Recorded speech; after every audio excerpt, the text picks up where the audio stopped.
Hi! Welcome to another vlog. I'm Ave. This is my pottery studio here in the basement. And I heard I just got a package. I am currently glazing for my next holiday shop update. I bisqued before Thanksgiving. Today is Saturday, Shop Small Saturday, and a lot of these just need to clear, so it'll be pretty quick. But let's go get the package. You can put it down over there. Okay. I definitely was not sure like when that glaze would come in.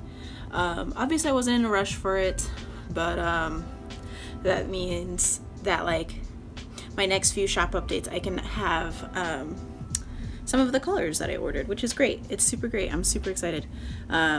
Mostly I just got the Celadons because that's what I use the most, and I wanted to start dipping mugs more because dipping is just so much quicker than brushing on glazes. So I ordered buckets. Okay, good morning. Last I talked to you was on Sunday and it's already Friday. This week has not been great for my body. So like Wednesday I went for a massage. I had it scheduled in like a few weeks in advance, and that was super great and very much needed. But this has been like the worst cramps I've ever had, and like it's supposed to be a busy week, so I've been doing like the bare minimum of what I need to do in order to keep my business afloat. And I'm only sharing this because I just wanted an honest representation of what it's like to be a business owner. But anyways, yeah, so this week I'm like trying my best to do the things because the shop update that I have coming up, I was supposed to be today. I moved it to tomorrow because I couldn't work at my normal speed, but I'm okay with that, and it gives me a time to really look at the things. And I just unloaded a glaze kiln and I'm gonna do the luster today, and I'm just so excited. Mostly for this one right here. I am in love. I love it. I love it so much. And the luster is going to be on the purple clouds. I shouldn't really be touching them because luster doesn't like fingerprints. But yeah, so the luster is going to be on the clouds and on the ghosts, and I need to decide if I want the moon to remain yellow or if I will put, I keep saying luster, I mean mother of pearl. So the mother of pearl is going on the clouds and on the ghosts, and I have to decide if I'm gonna put the mother of pearl on the yellow as well, which I think is what I'm leaning towards, because if I do the gold it'll be like probably too much. Me saying it's too much, but I probably will do some like little gold twinkles around the ghosts, and that's the bottom. I have this guy which I really like, and I think I'm just gonna call this one Winter Solstice. I try to come up with names for all the glaze combos. Let me show you guys these, because these are the same glazes. And you might be like, what? And I'm like, yes, it's the same glaze. This glaze here, Clayscapes Arctic Blue. So if you don't dip it long enough, it's brown, which I kind of liked. But then when I did the same glaze combination again, I know I held it in there longer. Or maybe I stirred the bucket longer, but it came out the actual color it's supposed to be. And I do have a brown glaze that I have yet to mix called Root Beer by Coyote, and it's one of my favorite glazes. For brown glaze, it's like the best brown glaze because it does like really fun blue stuff, and it's just a really good glaze, you know? And I know I'm a very colorful person, and for me to be like, oh, one of my favorite glazes is brown, doesn't track, right? But whatever.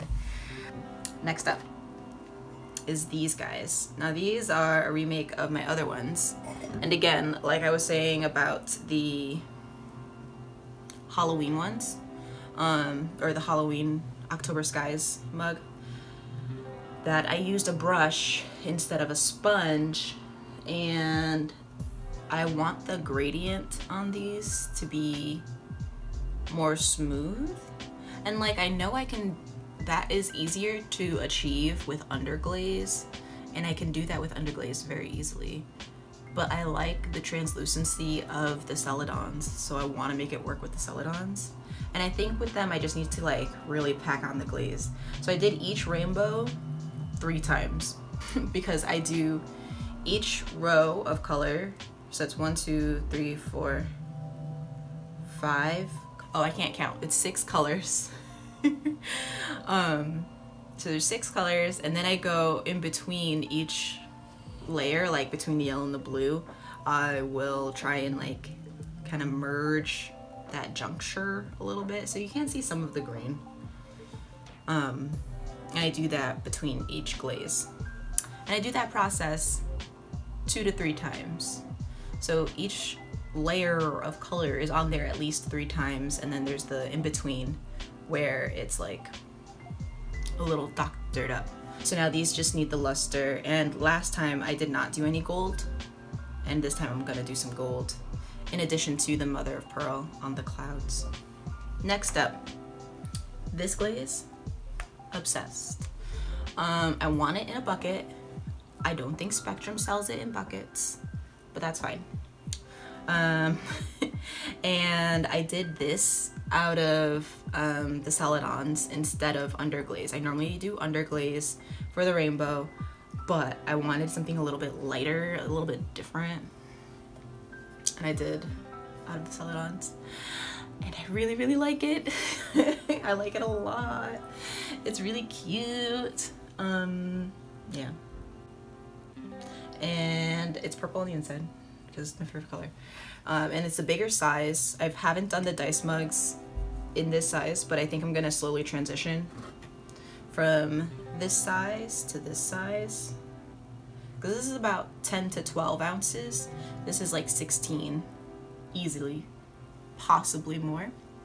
But from here on out, the twinkles and stuff will definitely only be this size, because I think it's a nice in-between versus trying to offer so many different sizes. I think I'm just gonna stick with the one for the ones with the gold, because as you can see, there's those twinkle things that I'm going to add gold to, and then I'm gonna put gold on some of the scales, and who knows, maybe I'll put hollow on the dice. Lastly, this mug says, "Please scream inside your heart." I think I made 4 of these, and it says 2020 on the bottom, pink on the inside, and I love it. I love it. So there's my show and tell of mugs for you guys, and I'll probably talk to you guys after I photograph.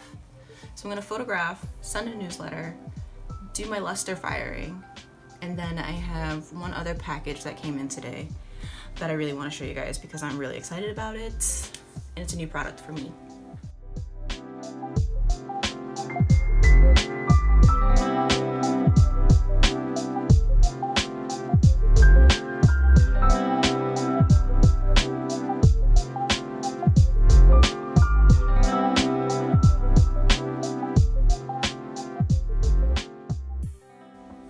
Okay, so I did just finish photographing, and I normally have these wooden planks that I use for part of my show setup when I'm doing markets, if I ever do markets again. But I have this extra piece of plexi, and I know sometimes I will do it because I really like seeing this shadow, and I think it might just like elevate my photography. And I did it before, and I don't know why I stopped, but I think maybe I was like interested in a more natural floor, I guess. This is my setup, by the way. But yeah, I just sprayed it down, made sure it was nice and clean. Just an extra piece of plexi from a picture frame, and it fits nice. But the wood doesn't allow me to use the full space of this little setup thing. But with this, I will be able to, and I think the reflection's gonna look really cool in pictures. So the next batch of things that I'm gonna photograph, I'm gonna try it with this.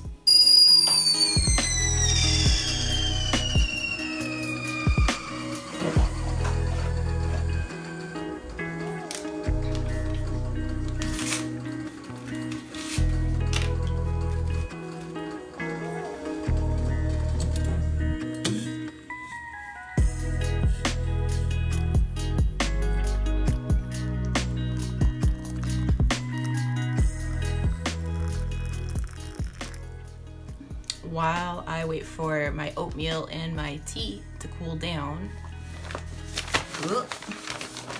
I'm gonna open this package. So I already know what it is. No idea what it's gonna look like on, but I'm really excited. Oh, okay, this is cute, this is cute, this is cute.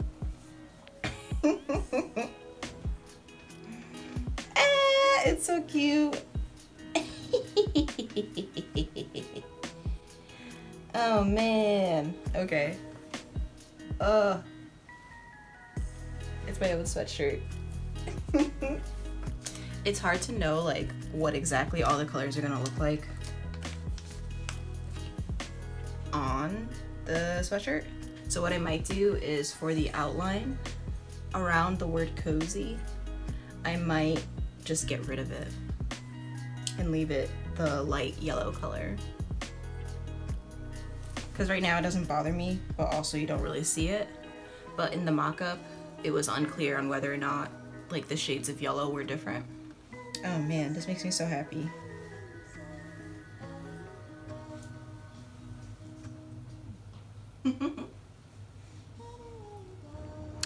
Okay, really quick, I was gonna show you guys the luster stuff upstairs, but what I saw in my kiln made me feel like I need to talk about the importance of using a witness cone and checking on your kilns when they're about to shut off. Let me show you guys. Okay, so manual kiln, I have a cone sitter.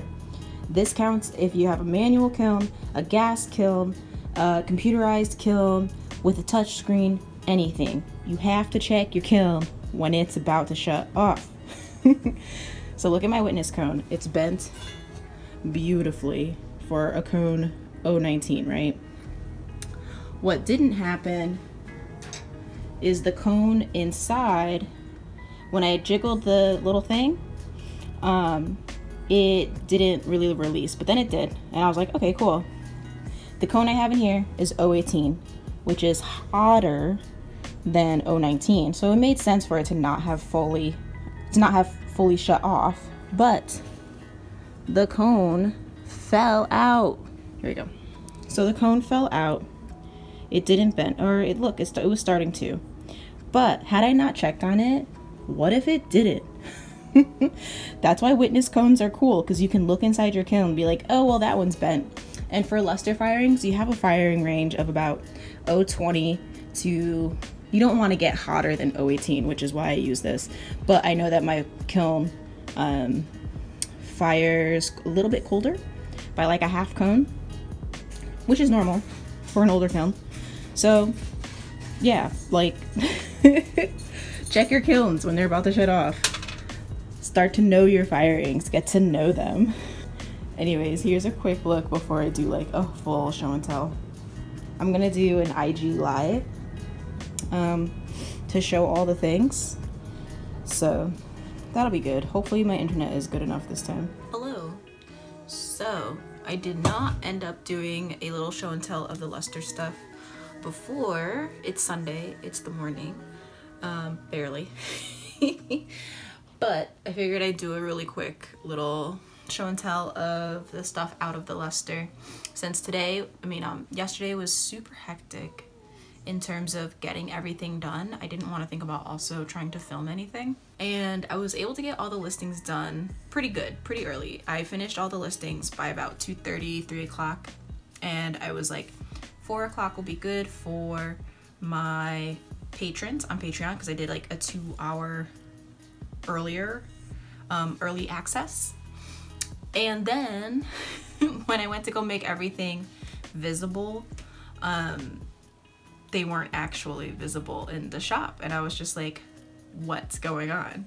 So here's me at frantically between 4 p.m. and 5 p.m. just unsure of why things aren't being seen, and I'm like chatting back and forth with my patrons.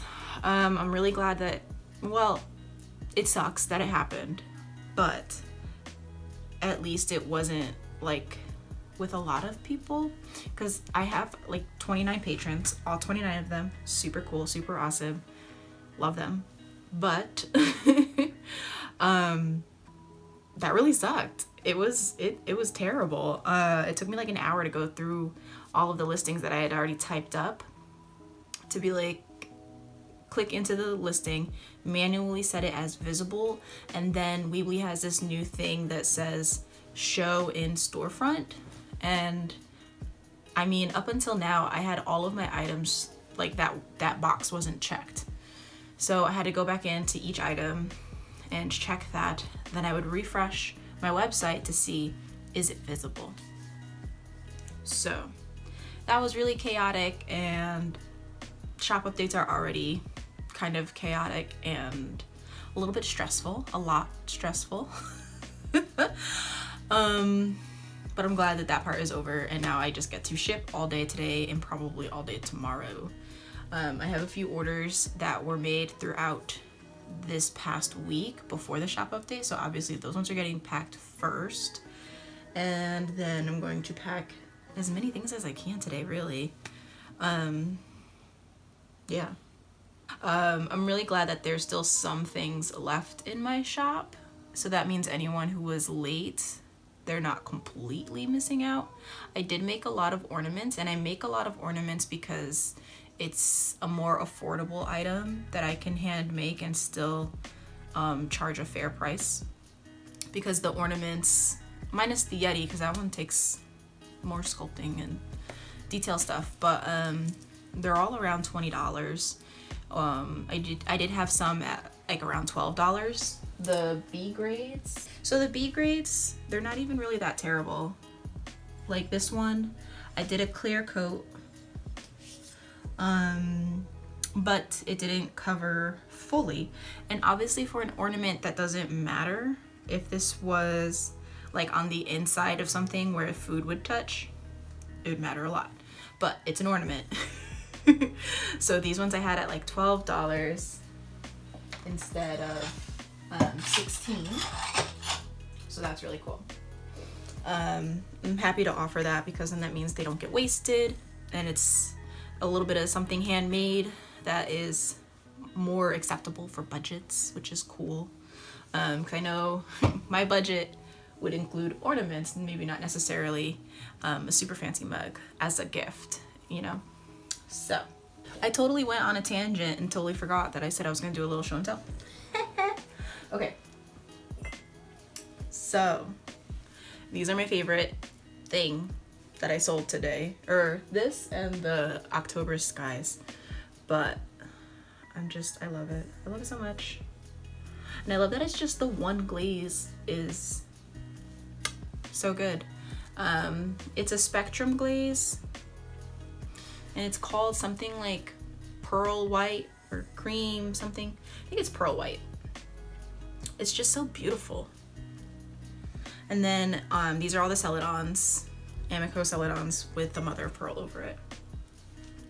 Here's the October one that I was talking about. It came out really good. To me anyways. Hopefully I think someone did buy it, which is great. And I love it. Mwah, I love it. I love it so much. So here's my other cloud mug from the early days. By early days, I mean like 2 years ago by now, almost 2 years ago. And here's the new one.